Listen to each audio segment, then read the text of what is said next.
Good morning, Lagos, and thank you very much for being our companion this morning on Smooth Breakfast with Ayo Mairo Ese. And with Valentine Ohu. Good It, morning. Good morning. It's time for Lagos Talks 981, and as we mentioned before the break, just straight after Locker Room 981, we said today's focus is a special. On Wednesdays, we do a Lagos Talk special, and today's focus is childhood cancer. And this is in recognition of the fact that the month of September is celebrated as or is recognized as Childhood Cancer Awareness Month. Mhm. Now, to join us on this conversation, we have from the Dorcas Cancer Foundation, Dr. Opeyemi Awofeso. Good morning. Good morning. Good Dr. morning. Opeyemi Awofeso is a medical doctor by profession with special interest in surgical oncology. She's also a childhood cancer advocate, a research enthusiast, currently working as a research coordinator at the Dorcas Cancer Foundation. Good morning. Lovely to be here. Thank you very much for coming. Glad to have you in. Now, Dr. Opeyemi is not alone. We also have a childhood cancer advocate and programs officer with the same foundation. He's a member of the International Society of Pediatric Oncology, a member of both Nigerian Cancer Society and Hospice and Palliative Care Association of Nigeria. We want to make very welcome Korede Akindele. Good morning. Morning, Korede. Good to have you. And yes, thank you very much for having me. Okay. So, in our conversation this morning, we'll be focusing on four cardinal points: examining childhood cancer with the kinds and causes of it. Looking at the symptoms of childhood cancer. We'll look at the rate of childhood cancer in Nigeria, especially highlighting the attention or lack of it that exists around the situation of the disease. Preventive measures, if there are any, that should be put in place by parents and the government, and collaborative efforts between government and private organizations like yours. So we know that childhood cancer, for instance, is something that's largely surrounded by myths. A lot of parents do not necessarily understand what childhood cancer is. So could we clear that up? Yes. Okay, so the thing is, not a lot of people, cancer, for example, not a lot of people think that. Even people who believe that it can happen don't believe that it can happen to them. And then since we are in a strictly religious country, and then we have all this myth, so it's even more difficult to think that it can happen to your child. It's not a disease that is regularly recognized by many people. And then when we then get to a point when the patient comes to us, it becomes how did this happen, and people just want to blame somebody or want to blame God. So I think that basically what this month is about and what the foundation is about is to shed awareness that even though it's not that common on a large scale of things, it is, and it happens to many people more than we think it does. And it's something people should be aware of and know what to look out for so that they can prevent it. From a local context, do we have statistics? Because we talk about people not being aware of just how prevalent it is amongst young people, because when you think of the word cancer, you think of it's a more advanced disease. So when you're advanced in age, you look at people who are 40, or people, some people know that okay, it's because younger people are being diagnosed, but you don't really associate it with children. So what's the statistics, if you have any, or what's the percentage, as it were? How prevalent is it in Nigeria in particular? Okay, so locally, the thing with Nigeria is that for most of the diseases that we have, we don't have a standard figure. But we know that globally, we have about 300,000 children that come under 300,000 new cases of childhood cancer every year. It is estimated that we have about 30,000 children that are newly diagnosed with childhood cancer every year in Nigeria, but that's not an exact figure. But from time to time, we work at a tertiary center, which means that we see the worst of cases. And even from time to time in a month, we see like 50 to 100. So it's in a month? Yeah, so it's more common than people think it is, actually. Right. What are its causes, though? What causes childhood cancer? Where does it come from? Is it a curse from the village people, or is it based on behavioral, habits that we have? Where does it really come from? Okay, I would say, I mean, it has not been linked to any biological cause or a cause of something. It has not been linked to childhood cancer, has not been linked to a biological causes, or we can say, okay, it's these like, okay, an adult, I mean, has risk factors or something like that. It has not been scientifically proving that okay, this is the cause. But what we're trying to do to tell everyone is that okay, because it comes like a normal sickness that a child can have, and so that's so for us because at the Dorcas Cancer Foundation we have survivors. We've seen people that survive this, and then we've seen the other side too. Yeah. And so that what we try and push and tell people is because if this is early detected, it can be survived. Yes. And that is what one of the things why we are doing, and that is why we are here. I mean, you talked about research the other time. I mean, for us in Nigeria now, okay, like she said, there is no accurate data, and so that's why even at Dorcas Cancer Foundation, we've taken it upon ourselves to go into this by launching research. And, okay, let's start something, at least start getting data. So it's something that can be survived if it is early detected. So early detection and is key, and not just early detection, properly treated is so key. And early detection to us at Dorcas Cancer Foundation is not just about the patient. It's even about the healthcare workers. All right, we're going to go into detail of that later on with regards to response and treatment, but I still like us to stay on the kinds, because sometimes before you find, because for different kinds of cancers there are different risk factors or causes. So maybe we can. I know that there's one that's most common with children. That is cancer of the last leukemia. And so if you can please tell us some of the kinds of cancers found in children and also the most common, particularly in Nigeria. Okay, so first of all, coming back to the cause question, the thing is, cancer generally, when we talk about cancer, a lot of people think it's just one disease, but when we actually say cancer, we're talking about like a group of diseases, 100 or so. So there are about 10, 20 that are common in children. Now, it's difficult to accept this as scientists and medical professionals, but sometimes we don't always know. And usually when patients come to us, and because that's one of the questions everybody asks, what did I do wrong as a parent, or what can I be possibly doing wrong to endanger my child for something so terrible, but really we don't know the cause. Now we know some risk factors that can increase the chances, and unlike adulthood cancer, there are many things that we know can cause it, like you're smoking or you're drinking and all that, but some of these risk factors are not in children, for example. But it doesn't mean, so there are some viral infections in children that can predispose them to cancer, but it's not that common. So statistically they'll say only 10% of childhood cancer have risk factors that can be identified. Most of them are just genetically, meaning they were just born with it, so it's not something they're doing. You asked about types of cancer in children. So like we said, cancer is abnormal growth any part of the body, so it's really part of yourself. So it's, and which is why it's difficult to treat, because your body doesn't know. If it's something foreign, it's easier to fight, but your body doesn't know it's not part of your body, so it's really part. So it's just abnormal growth of any parts of the body. So in children we have leukemia, like you said, which is blood cancer, and then when patients come with, it's especially difficult to identify in Nigeria because the symptoms are usually vague. So in Nigeria we have this myth of everybody has malaria and typhoid, which is really, it's very rare for those two diseases to coexist. People don't know this. So usually when people say they have malaria and typhoid, it's usually nothing like that. So blood cancers in children, for example, now this is abnormal growth inside the blood, which means that they will present with symptoms like fever. So this same child you have treated with malaria and typhoid for like 3 times in a month is not normal.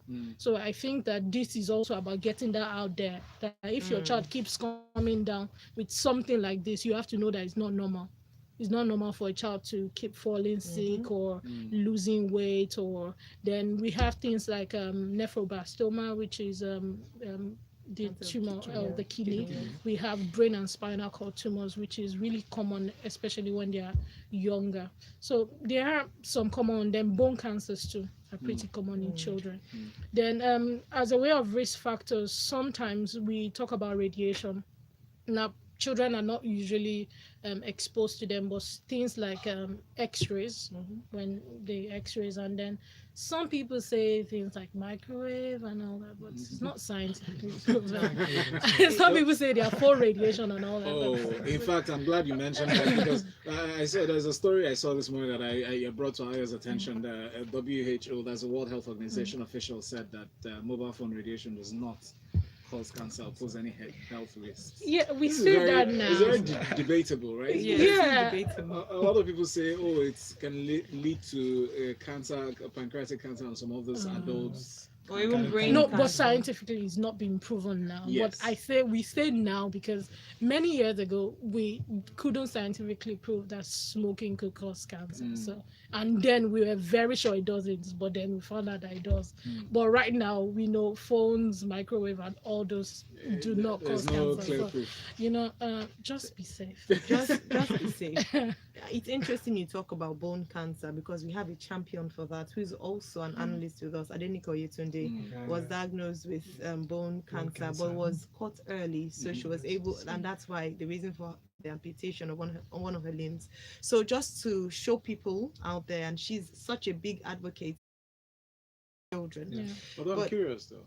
I mean, she mentioned, Dr. Opeyemi, you mentioned once at your conversation that if you have, if as a parent, you notice that you've been going back and forth to the hospital for symptoms of malaria, and you've been treating your child more often than normal, Yeah.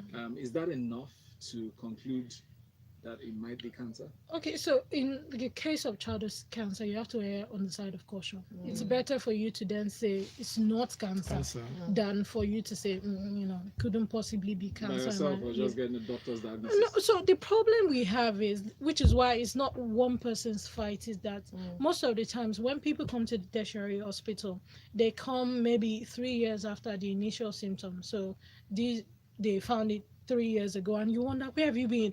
And as a doctor, your first inclination is you went home and you were going to church or mosque or praying about it. But we find that that's not the case. Sometimes they go to private hospitals. So they go to some healthcare professional who tells them, it's fine. So I think that this is to also inform healthcare professionals, that although it's not something we are always looking for, you don't see a child with recurrent headache and weight loss, and the first thing you think is, we can think about that because we've seen a lot of those patients, but this is just, and then also for the parents, because when mothers get on your nerve, it can get you to really search for what you didn't know to search for. So I'm glad we're going to talk about that as well, the role that parents play yes. in ensuring that the health practitioners pay closer attention. We're going to look at more details of symptoms as well, and we're going to look at how even the government and hospitals, the role they play in terms of tackling this. But if you'd like to join the conversation, you can send your questions into WhatsApp. We'll also be opening the phone lines as the conversation continues. This is Smooth 98.1, and we are talking childhood cancer in recognition of Childhood Cancer Awareness Month. And we have with us Dr. Opeyemi Awofeso and Korede Akindele, both from the Dorcas Cancer Foundation. Well done. As It's- you're it's- saying, it's- as you're saying the parents, whatever, I was just thinking, Google doctors. And the doctor is talking, I just Googling. Sometimes it's Everything I they think would- it's a bad thing, but it's not necessarily. Yeah. Yes, it's not. Because especially in Nigeria, where we doctors, we are rude, we have a God complex, and sometimes in a hurry. yeah, My goodness, that's it. yeah. So That's doctors. Yeah. God complex. Like your life is in my hand, and then I find that most patients treat us like, doctor said this, doctor said that, which it shouldn't and always be the case. everybody. I mean, the first thing they do is believe your doctor, whatever your doctor tells you, Yeah. and that is why people would even go on Google now and say, okay, let me Google this. Coming back now. All right, you're most welcome back. It is Smooth 98.1, and we're talking childhood cancer here on Lagos Talks 91 special. To discuss this with us, we have Dr. Opeyemi Awofeso, who is a medical doctor by profession and has a special interest in surgical oncology. She's also a childhood cancer advocate with the Dorcas Cancer Foundation. Joining her is Korede Akindele, who is a childhood cancer Advocate and Programs Officer with the Dorcas Cancer Foundation. Before the break, we talked about the kinds of cancers found in children, prevalent. We looked at leukemia, looked at cancer of the bones, we also looked at cancer of the kidneys as well. And we looked at causes, some probable causes. We touched on symptoms briefly. Would like to go in detail into that, but before we start to share, let's share details of how people can get involved in the conversation. Perhaps you're listening and there's some gray areas you'd like to ask questions around. That's the purpose for this conversation, to raise awareness. So please send your message to WhatsApp 0809 444 0981, and then you can call us as well. Call us on 0144899981. You can send a tweet to at smooth981fm. The hashtag is Lagos Talks 981. All right, so we before the break we kind of mused around parents and the anxieties and paranoia that surrounds consultations. You find the parents going to the doctor, and while the doctor is talking to the parent and examining the situation, the condition of the child, the parents hides under the table and is googling what the doctor is saying. I mean, you wouldn't blame the parents, right? But in all, there's a troubling fact that you mentioned, stating that we have over 50 to 100 cases a month, so to speak, give or take, rather. Most of those cases, or some of these cases, how are they diagnosed? I mean, when you see these patients come, I know you see them on a daily basis. How do you now identify these cases, the cancer cases, when they come in the statistic that you gave? Okay, so some are really easy to so things like nephroblastoma or Wilms tumor, which most of the time they just come with a swelling, swelling in the tummy or swelling in the neck, or retinoblastoma, which is of the eye. And so some of those are really obvious. The only problem with diagnosis with that is that there's a delay on the parents' part. So it's either they went somewhere first, they told them what it was, and then they went to church and came back 1 year later, all that. So some of them are really easy to pick. Leukemias, not so much. They come in with these vague symptoms, and unfortunately, to pick it up in our place, that's in this country, most of the time we pick it up when it's already bad, which means when they're already bleeding from their nose or they're bleeding everywhere, and at that point there's really not much we can do, and then it becomes doctors in Nigeria are not really good and all that. So very often, or most of the time, we pick it when it's really late, when the symptoms are really obvious. Are doctors always right? No. In the diagnosis of cancer, let's be specific. And also with regards to the God complex of doctors. And I'm saying that because of the responsibility that parents have. I know some parents are dogged. So even if you feel like you're a god of gods, you would think that that's common in Nigeria, but it really isn't. And I think it comes from a place of even becoming a doctor. When you become a doctor in your family, everybody goes, "Oh gosh, my daughter is a doctor." Like everything. You can't call them by name anymore. Yes, like you now, I can't say Opeyemi anyhow. It's Dr. Opeyemi. Yeah, but there is a God complex, and I think that also Nigerian patients enable us. Okay. As much as possible.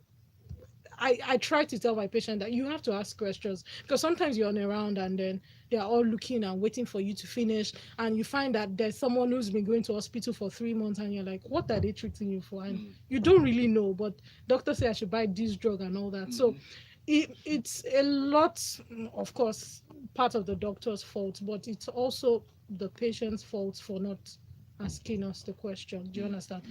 Some of them might get angry, of course, when you challenge them and all that, but this is just to encourage parents that the doctors don't always know, which is why what I said, most of the time when they come to us as a tertiary center, they've gone to many places, because our first instinct is to say, where have you been? And then you then find out that this person actually took the child to the hospital 1 week after the first symptom, and you're like, okay, 1 week, and then this is 3 years down the line. So somebody has been telling him, it's not. So if you've been going to a doctor and they've been treating the same thing and it's not going and all that, we should learn to seek second opinions. And also most people that we call doctors are not really doctors. Chemists are not doctors. Nurses. Yes. Or not doctors. They have those family nurses that they are the Y- go-to to. yeah. Every I mean, problem. there's a difference between chemists and pharmacists. So Yeah. even pharmacists are not Yeah. doctors. Exactly. Yeah. So that's not to say everybody's job is not important. Mhm. Pharmacists are essential, they are important. Nurses are great and important too, but the job of diagnosis is not for the pharmacist or the nurse. So oftentimes when you find that you've been taking your child to this doctor for this symptom for a month too, so you should seek second opinion. I think that that's one thing Nigerians don't do. We're really loyal. Yes. Yeah. Korede, what would you say, or how do you describe the attitude of Nigerians towards cancer awareness? I mean, we'll take it from two angles. So the angle of the people, of Nigerians themselves as citizens, and the way they look at the situation and handle it, and the angle of the government in terms of creating this kind of sensitization that's needed. Okay, thank you. Okay, it's like you said, two ways. Okay, looking at the angle of Nigerians, the people generally, I mean, the word cancer, the first thing is when you say someone has cancer, it's like a death sentence that, okay, you've sentenced this person to death. And especially in children, I mean, I was saying to someone yesterday that, okay, there is much noise. We were saying it in the car when we were coming that there's more noise about breast cancer. I mean, everybody wants to talk about it. Everybody wants to, I mean, by October now, you see everybody talking about it. Everybody. And so when you talk about children, I mean, you feel like, are you sure? But the attitude towards it in Nigeria, it's skeptical. I mean, people don't believe so much. I mean, when you say the child has cancer, the first thing is, oh, maybe someone somewhere in my family, someone has followed me from my family to come and, I mean, chant this child and something like that. So because to them, it doesn't make it sense doesn't that make the child sense that as the young child as asks that. cancer. They start asking you, what have I done? Even parents, we ask themselves, what have I done wrong? God, I've seen parents that say, God, have I offended you? Have I do this? No, it's not their fault.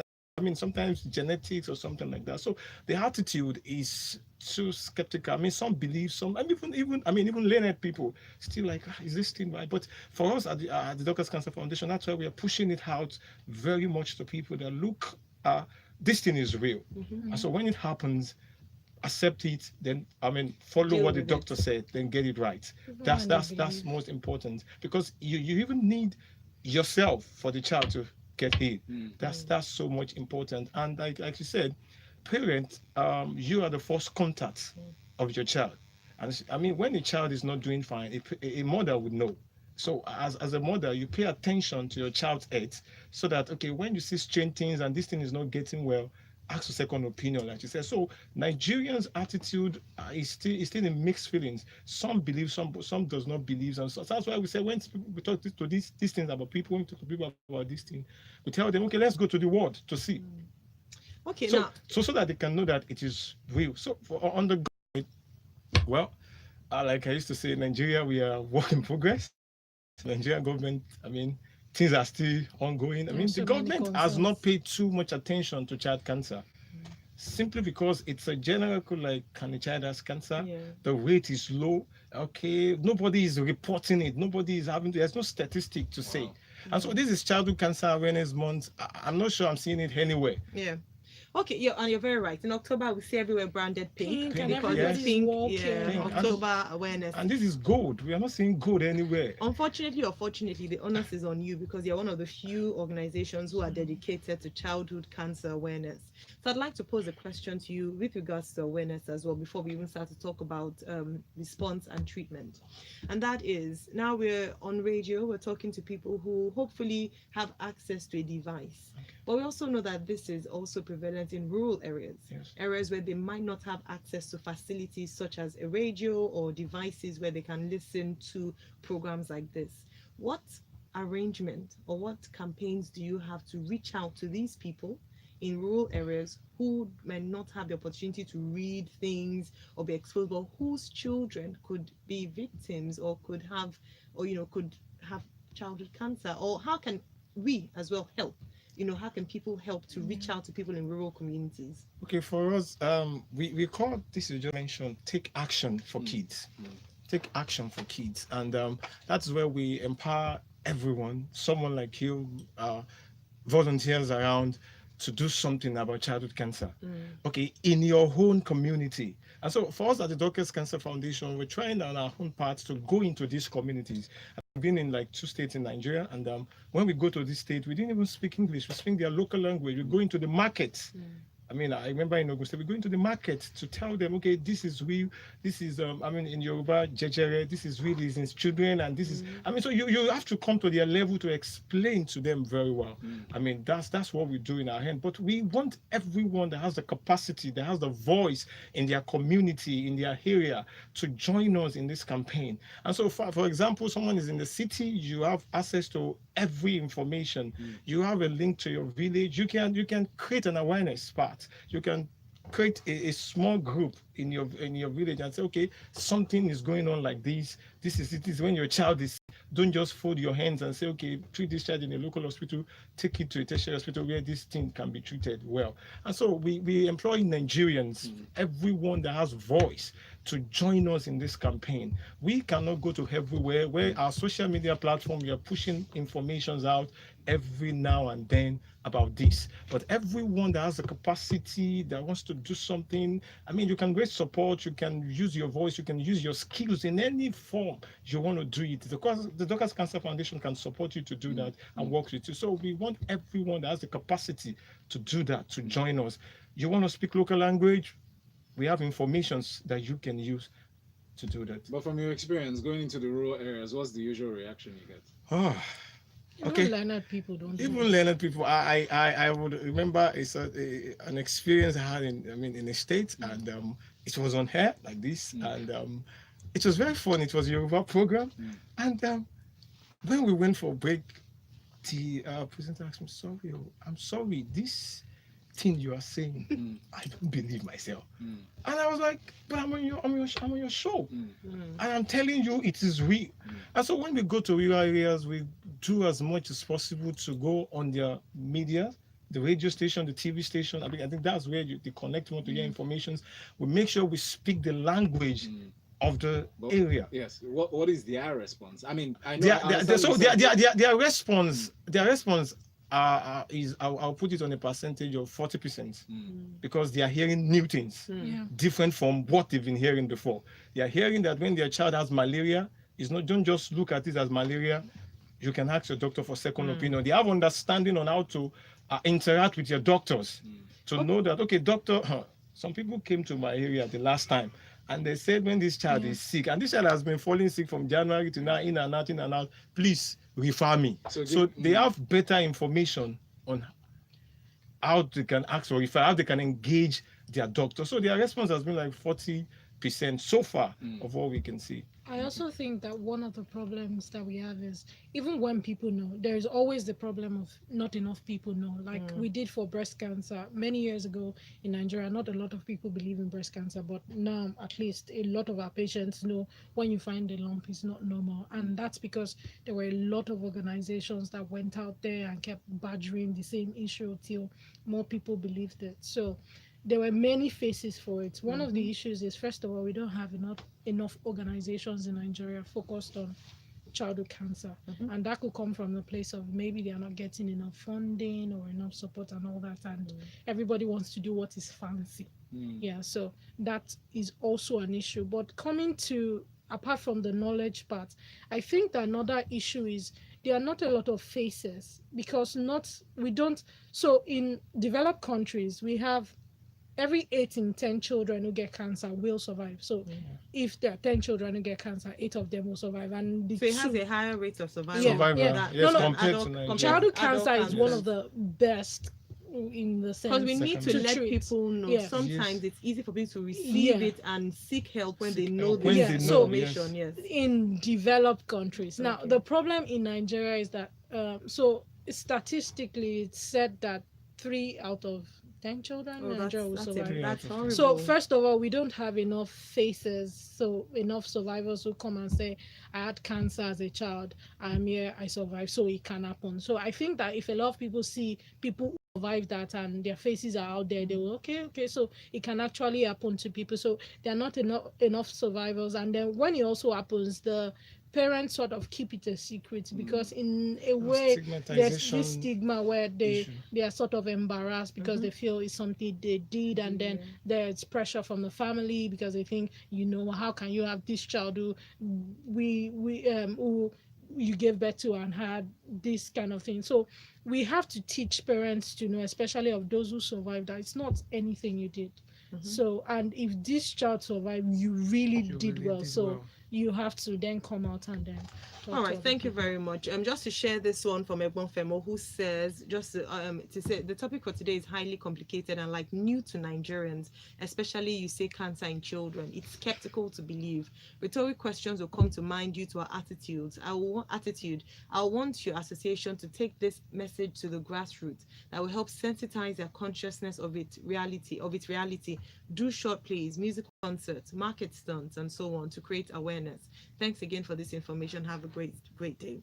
Thank you very Thank much, you, Ekmon Ekmon Femo. We'll be Femo. looking at response and treatment when we come back after this break. The key about awareness is funding. Yes, yeah, and we have to talk about that. So if I like that he's Breast talking cancer about is that. very funky, and then Yeah. there are a lot of people And people make dropping jokes money. about it. But the Yeah. truth about it is that because someone also took that on as well. It wasn't that popular a few years back, but I know Genevieve magazine did a lot. This woman, what's Betty it? Rabo. Yeah. So did the pink ball. People started doing it. Then when she did it, someone else now came up with cervical cancer. Yeah. So when I think that's the thing about Nigeria is like when a market is selling, everybody starts Everybody buying that just same jump market into instead it. of yeah. So So how do it's we the make problem that- of how do we I make was trying to childhood say, so cancer how do we make attractive? it It's sell? it's. I We mean, keep it's pushing. we keep pushing. We keep It's very pushing. sad. We I keep think it's pushing. sadder than adult cancer, which Yes, is a it is. problem. Yeah. And and, then and because it also it's Yeah. also like the survival rate is much higher than adult cancer as Yeah. well. yeah. And then in breast cancer is it can be prevented. They can do something about it, but this is And the thing No, is, breast cancer can like really do well apart from Yeah, cancer. you can find a like lump like and breast keep cancer, chasing. you can adult Coming cancer. back. I imagine myself doing anything as simple as house chores without listening to music. Music is everything. All right, mic's up. Studio is live.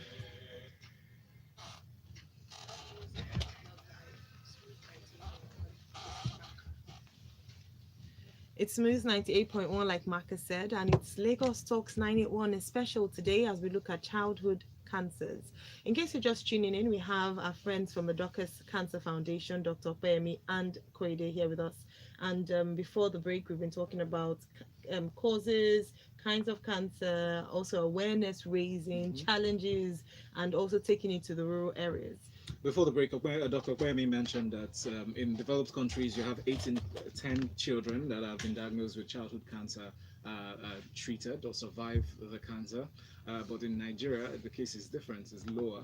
3 in 10 survive it. What would you allude this to?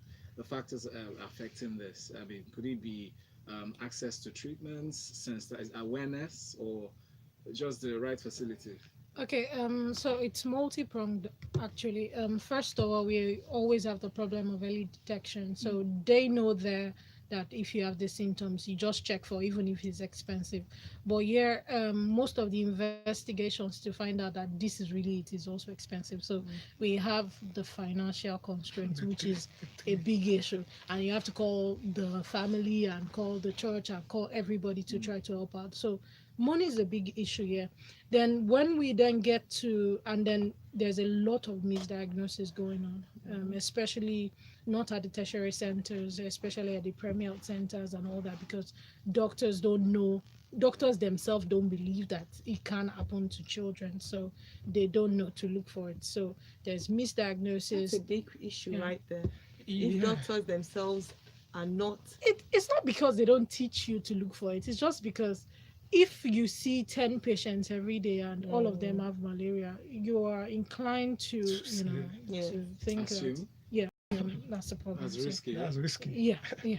So, which is why we said you have to keep teaching us, because doctors are also human beings, that sometimes it can be cancer, and then also get the mother to also, the mother, the fathers, the aunties to also say, have you thought to check this?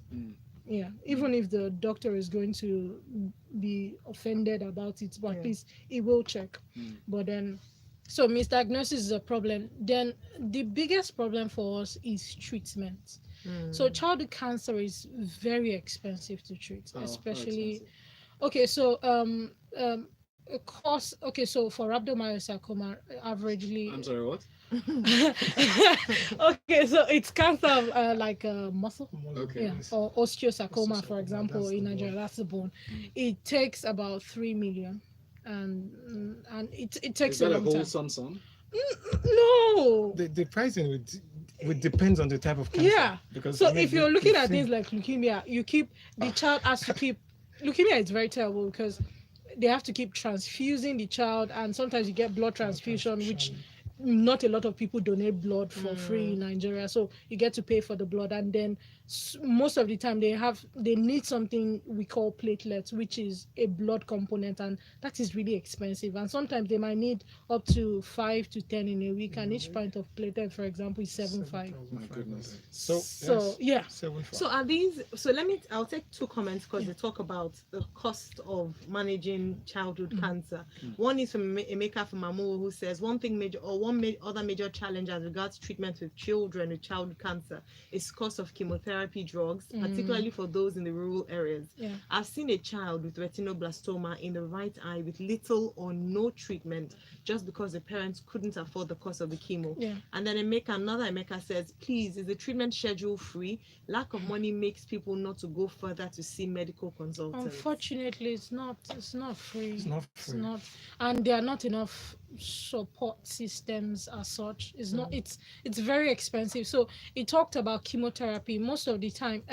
So when you look at adult cancer, most of the time things like chemotherapy sometimes they don't work as much. So adult cancers are harder to treat in that sense. But most of childhood cancers that we have, when you give that form of chemo, it works. And sometimes one vial of the chemo may be as expensive as 350,000, and then they will need 5 to 10 of it. So it's much easy if you find it early. So especially for things like nephroblastoma or this, it's much easier when you find them early, where it is at a surgical state, which means that you can go in surgery and remove it, and then surgery is probably 250,000. But even that is not cheap, and not a lot of people can adopt.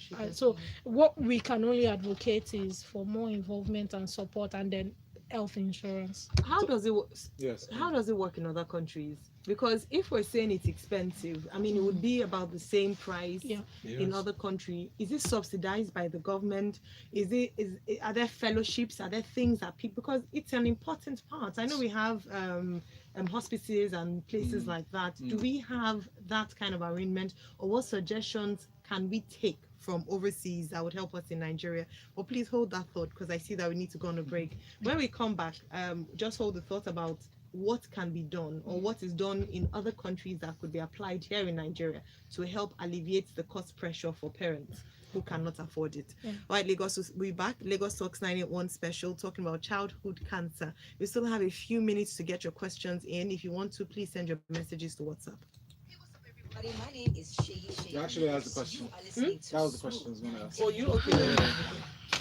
Show some love. No money anyway, sad. Because Because the truth is that if this is a problem yeah, in terms of relieving pressure on the parents, cost pressure, financial pressure, whatever, and handling this I case, think, I mean, is there a way even- that even- Dorcas Foundation is stepping in? That's what Dorcas is doing. That's what We're we're paying doing. for We're treatment. paying for No, treatment. besides paying for treatment, is there a way that Advocacy you're opening for- a channel for the government to step in? Yes, I mean, Advocacy. Advocate, that's true advocacy. That's why we're here. Talk. That's one of the things why we're There are here. times And we on have health. relation. it's so We low. have too many problems to That's focus the on big health. problem. And then- You asked a question that she was trying to ask. That is it infrastructure? Is it early? Yeah, I mean, inside me, if I'm to answer that question, I'll say it's the three. Because you don't even have, like kids like Because MRI if to diagnose. you're battling with early detection, trying to let people know, okay, even if you now see which, for example, I mean, let's say, a child in one village in the north, and the tertiary hospital is even in Kano, you Lagos, know, even in they come Lagos. to loot, and then they want to diagnose MRI. MRI is 95,000. 95,000. The mother will go and look for money for 6 months. So by the time they come back, house rent, everything. by the time they come back, because cancer is time sensitive. Yeah. So Yes. the longer time you spend trying to look for so money, you come with a tumor like this. By the time they come back in 6 months, it's ginormous. It's very funny that when you go to states and you tell them, go to, for example, Ibadan, go to UCH, They'll tell you, no, I can't go to UCH. UCH is expensive. They will tell you Even the clearly. people in Even the- UCH to cannot get afford cards. UCH. They will tell you, and they'll tell you clearly. So even those rural places, they have this mentality that the teaching hospital Coming there, back shortly. they're expensive.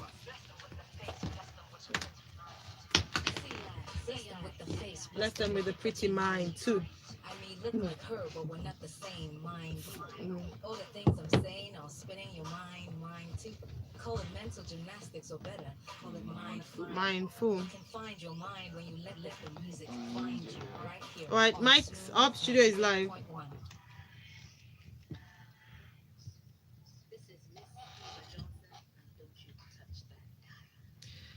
Serious conversation here on Lagos Talks 981 as we talk childhood cancer. Did you know that the month of September is recognized worldwide as Childhood Cancer Awareness Month? And if you'd like to raise awareness, you have your yellow ribbon. Gold. Gold. Oh, Let's sorry, go. gold ribbon. We have each of us in the studio have our gold Thank God it ribbon. didn't come from me. Right. She would have come at me now. We forgive her. Thank you. So talking about childhood cancer awareness, we before the break we're exploring, the access to funds, access to healthcare. I was asking you just during the break, Korede, in terms of outreach, in terms of government intervention, and to relieve the cost, as Ayo alluded to. How is the government, or how are you appealing to the government to open a conduit where they can step in? We already know that the budget for health is low, but is there a way where government can step in? Are you creating that avenue for them to intervene? Yes, we are. I mean, we keep pushing advocacy at the foundation level that, okay, fine, there is this thing called childhood cancer. Government, we need your help. Okay, for example, I mean, we're trying to push at least every child that has cancer, there should be free treatment for them. Okay, if not for free treatment, I mean, the cost of hospital admission should be free. Because that too is so much. The cost of admission for a child with cancer should be free. I mean, government could push that policy, because I mean, when a child has cancer and come to the hospital, and the cost of admission alone, it's something. The card alone. The card alone Yes. is something. So if government can just at least remove that, okay, fine, every child that has cancer, the cost for admission should be free. That is a one step further. And also insurance. I mean, health insurance too is key. They should put health insurance policy for children. I'm not sure even in health insurance in Nigeria if cancer is covered. So It she is, asked but it's a about- very high. I think it's, Because they have different levels. different Yeah, level. So it's a So very it's as high. not. it's It's a- private insurance because you asked you about what they do outside the country. So Yes. most of the time for children, healthcare is free in other countries, but we don't have that here. So we have NHIS, which first of all coverage is very low. Not a lot of people are covered. Not a lot of people even know that we have an health insurance scheme in Nigeria. But even then, under NHIS, there are no allocations for childhood cancer. So the problem with the government is that first of all, the governments don't know it's a problem. It doesn't happen to their children, and it does happen to their children. They'll be able to take. So we have to keep talking about it. Keep talking about it till they know it's a problem, so that they can intervene. Thank you for mentioning that. With regards to children, because another thing about cancer is that it's a leveler. It's not a respecter of Yeah. person. It's not a Persons, yes. respecter of wealth. So it could happen to both the rich and the poor. A number of people used to think that cancer was a rich man's disease. Yeah. Because and that's also because it wasn't diagnosed properly for those in rural areas, or they didn't catch it on time to be able to identify what the real cause. So people just, she died of malaria or something, not knowing what the real cause is. So it's not a disease of the rich, and it's not a disease of the poor either. Unfortunately, it affects people at different stratas of society. But thank you so much. Now, with regards to fundraising and how we raise money for this awareness and for children who are already diagnosed, like you mentioned, you see about 50 to 100 children in a month. How can people who are interested, if they wanted to get involved or they wanted to, mobilize people who have the money? Okay, fine. I mean, you can get in touch with the Dorcas. Currently at the foundation, we have over 40 children we are working with currently on treatment, and we also have a waiting list. And the waiting list is where what cuts my heart every day. Now, children on this waiting list got to drop. Why? Because we don't have the fund to even reach them. And so we just, so I mean, people can support. You can, I mean, support the foundation. We have our account details. If you want to work with us at the Dorcas Cancer Foundation, if you want to, I mean, you have a connection, you can, I mean, relate us to someone you know, an organization. I mean, we need corporate organizations to join us in doing this. On social media, do you have On social media, yes, we have all our details there. The Dorcas Cancer Foundation, it's on Instagram. The Dorcas Cancer, it's on Twitter. We're on LinkedIn, the Dorcas Cancer Foundation, and on Facebook, the Dorcas Cancer Foundation. So we have all our details there. And so and we want individual, like I said earlier on, we want people to take action. So this take action is you and me that has this capacity. So if you can organize a fundraise in your community, what you can do. And it doesn't have to be a lot. And it doesn't have to be a lot. We have someone that did it for us. I mean, like last month, she and her friends organized a walk for children. What's the average cost for one child? So imagine someone wanted to take up the responsibility for one child. I know you said for different cases, but what's the average cost? Okay, okay, let me talk from the foundation. Okay, averagely, based on the, I mean, the simplest cancer, let's say like over 3 million naira. But you don't need to have 3 million naira before you can do. Okay. So your 1 naira, your 1,000, your 2, we have some people that are committed to us like that. Every month they are 5,000, they are 2,000 naira. It's doing. And at the Dorcas Cancer Foundation, we have an open platform. You can see what your money is being used for. So when you send this money, you can even tag it to a child and say, okay, I'm doing this for a particular child. So it's open. So support us. Thank you, Korede. Dr. Opeyemi, what would be your advice to parents in terms of early detection and response to possibilities that arise from the diagnosis that they get? Okay, so first of all is to first admit and accept that it can happen. So that's always a problem in Nigeria. I know that we are big believers and we should always hope for the best. Doctors are Christians too, we are not demons. Yes. So yes, we believe in healing, yes, we believe in divine health, but it's also a reality. As long as we're in this world, things like this can and will happen. So the issue is it can happen, but it won't happen to my child. So we're just saying that be on the lookout. So children are not like adults. When something is wrong with them, they don't always know to tell you, Mommy, I'm feeling this and all that. So we implore mothers, for example, things like retinoblastoma, that they have swellings. So just check your child for swelling in the tummy. And usually the thing with childhood cancer is their swellings are usually painless. So the absence of pain also makes people lax. Because if the child was in pain, for example, they would know to take the child to the hospital. But sometimes a nephroblastoma, which is the kidney tumor, can just be growing for a year and the tummy is not there. And if you don't check the child, you wouldn't know. For that case, for instance, you just mentioned the nephroblastoma. What is the survival window? So you mentioned the prevalence and all that, but what's the survival window? So nephroblastoma, first of all, I should mention, is one of the best cancers to treat. So almost 90% of people who are diagnosed with it will survive completely, and then they will be fine with maybe not a relapse and all that. So if it's caught early, less than a year, less than 6 months and all that, and then we can find it in stage 1, which is the point where you can go in surgically and remove it. Thank you so much. So please, let's just remember that childhood cancer is not a death sentence. The earlier the detection, the earlier the chances of survival. So please, as parents, as health practitioners, we must be, must pay attention, close attention, to ensure that we arrest this menace as early as possible. And we agree and know that it's not our portion. Still, let's to detect it. A big thanks to our guests this morning. They've done a fantastic job on this show on Lagos Talks 91. Thank you, Dr. Opeyemi Awofeso, Thank you for having us. Medical doctor and childhood cancer advocate, research enthusiast at the Dorcas Cancer Foundation, coordinator at the Dorcas Cancer Foundation, and Korede Akindele, who is also the programs officer with the Dorcas Cancer Foundation. Lagos Talks 91 for today comes to an end, as with Smooth Breakfast. But join us same time tomorrow from 6 a.m. to 10 a.m. Valentine and myself will be here. And the show continues. Strictly Soul with Jeannie is up next, and Casbah, of course, Smooth Drive, and Soulfully or Soul Sessions. Soul Sessions. Smooth Sessions. Okay, Lagos, see you tomorrow morning. Good morning and have a wonderful day.